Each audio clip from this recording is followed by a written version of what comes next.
कहानी महादेव के उस रूप की है जिसे हम आशुतोष कहते हैं, जो बहुत जल्दी प्रसन्न हो जाते हैं। इसमें जुदाई का दर्द भी है, भक्ति की परीक्षा भी, और अंत में एक ऐसा सुखद मिलन है जो आंखों में आंसू ला देगा। प्राचीन समय में हिमालय की तलहटी में माधव नाम का एक गरीब लखारा रहता था।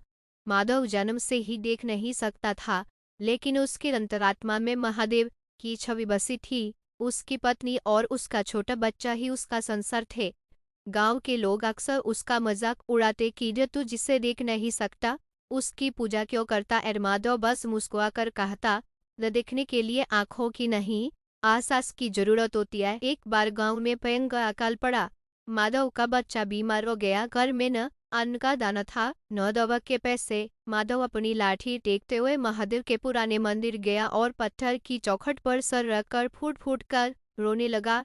वह बोला, देव प्रभु, लोग कहते हैं अब श्मशान में रहते हो, तो क्या आज मेरे कार को भी श्मशान बना दोगे? मैं अंधा हूँ, पर अब तो सब देखते हो। यह दृश्य इतना मार्मिक था कि मंदिर का पुजारी भी अपनी आंखें पोंछने लगा। उसी रात एक बूढ़ा साधु माधव की कुटिया पर आया।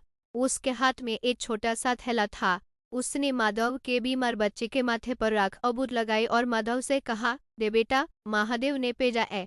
इस थैले में जो भी है उसे मंदिर के पीछे वाली पहाड़ी पर छोड़ आना, तुम्हारे सब दुख कट जाएंगे। माधव ने बिना सवाल किए उस पारी थैले को उठाया। पहाड़ी का रास्ता कांटों भरा था।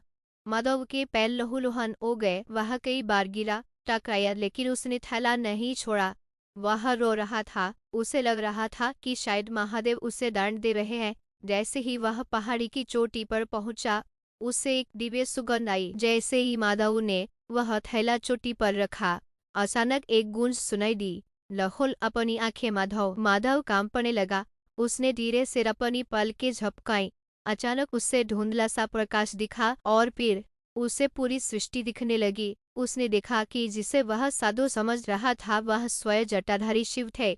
महादेव ने मुस्कुराते हुए कहा, माधव, तूने अंधेरे में रहकर भी मुझ पर विश्वास किया। आज मैं तुझे वो सब देखने की शक्ति देता हूँ जो संसार नहीं देख सकता। माधव दौड़कर अपने घर पहुंचा। उसने देखा कि उसका बेटा पूरी तरह स्वस्थ होकर आंगन में खेल रहा है और उसकी झोपड़ी अन्न और खान से भर गई है। गांव के वही लोग जो माधव का मजाक उड़ाते थे, वे उसकी चमकती आंखों और उसके विश्वास को देखकर उसके चरणों में गिर पड़े।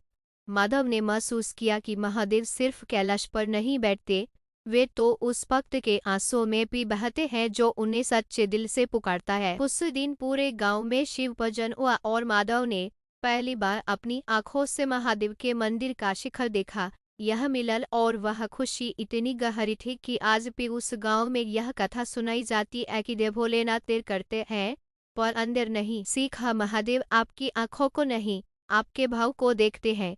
कठिन समय उनकी परीक्षा नहीं, बल्कि आपके बड़े इनाम की तैयारी होती है। हर हर महादेव।